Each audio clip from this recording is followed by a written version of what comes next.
रख हौसला वो मंज़र भी आएगा, प्यासे के पास चलकर समंदर भी आएगा, और थक कर हार कर रुकना नहीं है ये मेरे मंजिल के मुसाफिर। मंजिल भी मिलेगी और मिलने का भरपूर मज़ा भी आएगा। नमस्कार, सलाम, आदाब मेरे प्यारे साथियों। आप सभी का निरंतर फ़ोन आ रहा था कि सर क्या अपडेट है जेएसएससी सीजीएल में जांच का, और रीट पिटीशन का क्या अपडेट है उसको लेकर के बताइए। साथ ही साथ ये निगेटिव वातावरण में जेपीएससी का चेयरमैन की नियुक्ति क्यों नहीं हो पा रही है उसको भी बताइए, और आने वाली वैकेंसी की क्या कंडीशन है उसको लेकर के भी बात करने वाले हैं।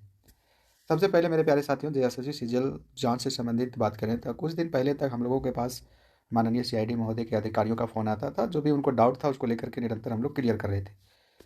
कहाँ से कितना क्वेश्चन लीक आंसर लीक हुआ है, कितना आंसर आया है, व्हाट्सएप में कितना था, टेलीग्राम में कितना था, फ़ोटो में कितना था, ये तमाम चीज़ों को हम लोगों को लेकर के जो निरंतर क्लैरिफिकेशन मांगा गया था वो हम लोग दे दिए थे। उसके बाद मोबाइल गया एफएसएल के पास। तो एफएसएल में अभी जांच चल ही रहा है कि जांच हो गया इसको लेकर के अभी तक क्लियर कह पाना मुश्किल है, क्योंकि वहाँ से कोई अपडेट अभी तक हमें नहीं दिया गया और ना ही मिलेगा, क्योंकि आप जानते हैं ये सारी जांच जो होती है गुप्त होती है। तो ऐसे में कोई जानकारी नहीं मिलेगा। लेकिन हाँ, एक चीज़ बता दें, ये सारी चीज़ें जो पता चल पाएगी हम लोगों को 25 तारीख को पता चल जाएगी। 25 मार्च को जांच से संबंधित रिपोर्ट जो है 25 मार्च को कोर्ट में पेश किया जाएगा, और कोर्ट में जब पेश होगा तो उसका एक रिसीविंग कॉपी जो है हमारे माननीय वकील को भी मिलेगा। तो ऐसे में हम लोगों को पता चल जाएगा 25 तारीख को ही कि रिपोर्ट में क्या गया है। हालांकि हमें पूरा भरोसा है, माननीय सीआईडी पर भरोसा है, उनके अधिकारियों पर भरोसा है कि जो सच है उस सच के साथ ही रिपोर्ट जाएगा। आंसर बाहर हुआ है, लीक हुआ है, आंसर बाहर दौड़ रहे थे एग्ज़ाम से पहले, वो सारी चीज़ें बताई जाएगी। और चूंकि कोर्ट की निगरानी में ये सारी प्रक्रिया हो रही है, ऐसे में पूरा भरोसा है। तो ऐसे में आप सभी को पॉजिटिव रहना है, सकारात्मक रहना है, उदास नहीं होना है, डिमोटिवेट नहीं होना है। कई लोग फ़ोन करके ये बोलते हैं, जो आपको ये जो आपका सवाल आता है कि सर ज़िंदगी में एक ही चीज़ था हमारे लिए, सीजीएल, और वो उसको भी नहीं बचा पाए, तो सर इस जीवन का कोई अर्थ नहीं बचेगा। मेरे प्यारे साथियों, सिर्फ सीजीएल को लेकर के ही माइंड में एकदम ये करके रखना कि नहीं सीजीएल ही सब कुछ था, तो ये मेरे हिसाब से सही अप्रोच, सही रणनीति नहीं। हाँ, जिनका पूरी तरीके से उम्र गुजर गया उनके लिए सीजीएल का इंपॉर्टेंस बहुत ज़्यादा होगा। और निश्चित तौर पर आप लोग की जो ख्वाहिश है कि सीजीएल का एग्ज़ाम फिर से होना चाहिए, 2 चरणों में होना चाहिए, उसके लिए कोई कसर हम लोग छोड़ने वाले नहीं हैं, इसलिए आप सकारात्मक रहिए। लेकिन इसके अलावा भी यदि कोई विकल्प है आपके पास, सेंट्रल गवर्नमेंट की इतनी वैकेंसियाँ आती रहती है, उसको आप ज़रूर भरिएगा। आग्रह करूँगा आपसे, निवेदन करूँगा कि उसको भरिए और वो एग्ज़ाम को दीजिए। अपना उम्र को सिर्फ सीजीएल के कारण बर्बाद मत कीजिए मेरे प्यारे साथियों। आपका जीवन बहुत महत्वपूर्ण है आपके लिए और आपके परिवार के लिए, इसीलिए आप थोड़ा-सा झारखंड से हट के जो एग्ज़ाम है उससे भी तैयारी करें।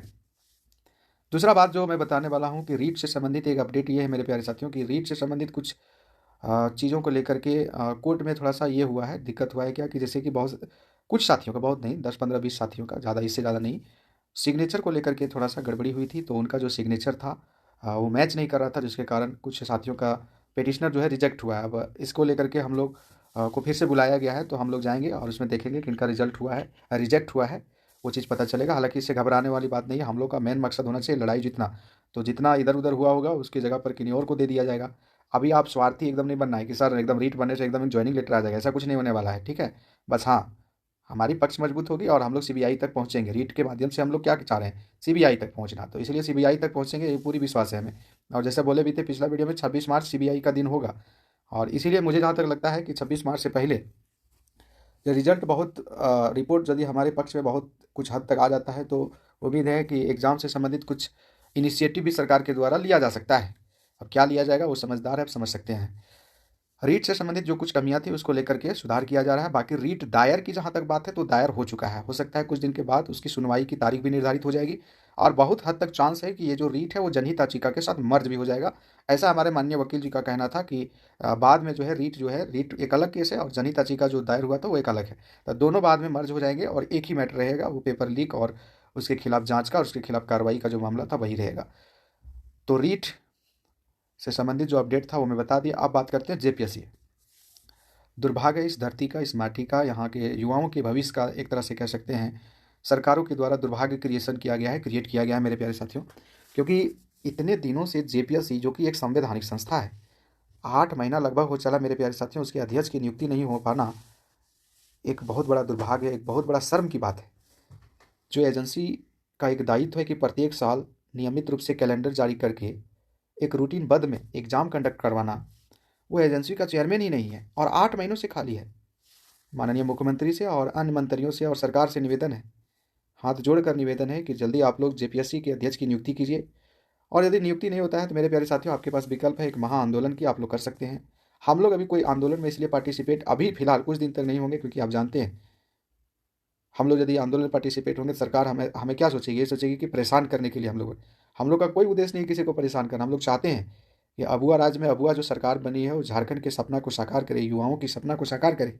यही तो हमारी मंशा है। और क्या है, क्यों लड़ाई लड़ रहे हैं? ये पेपर लीक रुके, भ्रष्टाचार रुके, ये जो सीट बेचने की प्रक्रिया है ये रुके, यही तो हमारी डिमांड है निश्चित तौर पर। और क्या चाहते हैं? और दूसरा हमारा ये डिमांड है कि समय समय पर भले 50 वैकेंसी का भी आपके पास खाली है, 50 से खाली है, 50 सीट का कम से कम एडवर्टाइज जारी कीजिए, कैलेंडर जारी कीजिए। और साल साल में आप जानते हैं रिटायरमेंट होती रहती है, तो जो खाली पद होते हैं उसको भरते रहिए। इसके अलावा हमारे युवाओं का कोई डिमांड नहीं है। हमको ये भी पता है कि आप सबको नौकरी नहीं दे सकते हैं, लेकिन भाई जो मेहनती है, जो अपना जीवन खपाए हैं, जो लाइब्रेरी और एक छोटा सा रूम में अपना पढ़ाई 7 8 10 साल से करते आ रहे हैं, उनका सपना तो साकार होना चाहिए। यही तो हमारी डिमांड है। मैं गुहार लगाता हूँ, मैं निवेदन करता हूँ माननीय सिस्टम से, माननीय सरकार से, माननीय मुख्यमंत्री महोदय से।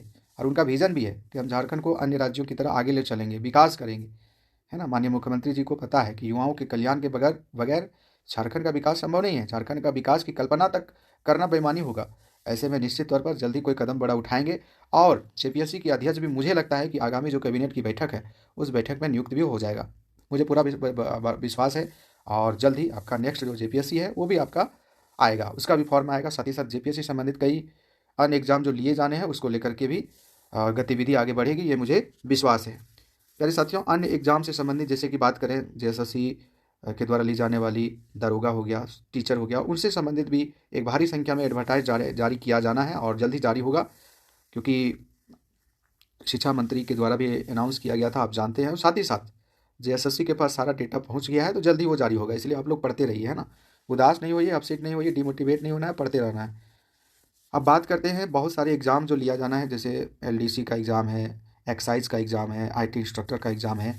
इसको लेकर के क्या स्थिति है, तो ये हमको लगता है कि मार्च में आपका इससे संबंधित कोई नोटिफिकेशन जारी होगा, यानी एडमिट कार्ड हो सकता है मार्च लास्ट तक जारी हो जाएगा।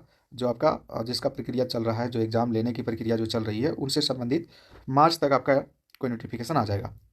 अब बात करते हैं नेक्स्ट जो बात है, जेटेट और सीटेट का जो मामला था उसको भी बात बता ही देते हैं। तो निश्चित तौर पर सीटेट वाले अभ्यर्थियों के साथ अन्याय हुआ, इसमें कोई दो राय नहीं। जेटेट वालों के साथ, जेटेट वालों को इसमें कोई गलती नहीं है, इसलिए क्योंकि वो पहले दिए हुए थे, जेटेट क्वालिफाई थे, उनका अधिकार था, उनको वो अधिकार मिला।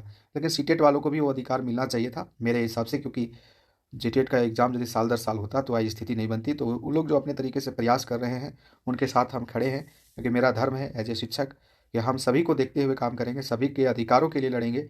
कुछ लोगों को अधिकार मिले, कुछ लोगों को हक मिले और बाकी लोग इग्नोर हो जाए, दरकिनार हो जाए, ये हमारे लिए शोभा शोभा देने वाली बात नहीं होगी, और ना ही हम इसके समर्थन में कभी हो सकते हैं।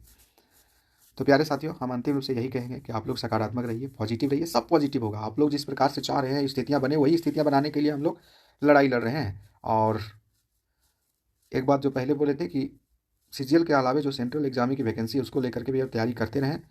किसी भी प्रकार से कहीं भी सिलेक्शन हो सकता है, ऐसे में कोई ज़रूरी नहीं है कि हम झारखंड एग्जाम में एकदम दिमाग लगाते रहें, क्योंकि स्थितियाँ यहाँ पर आप देख ही रहे हैं, एकदम अनिश्चितता का दौर है।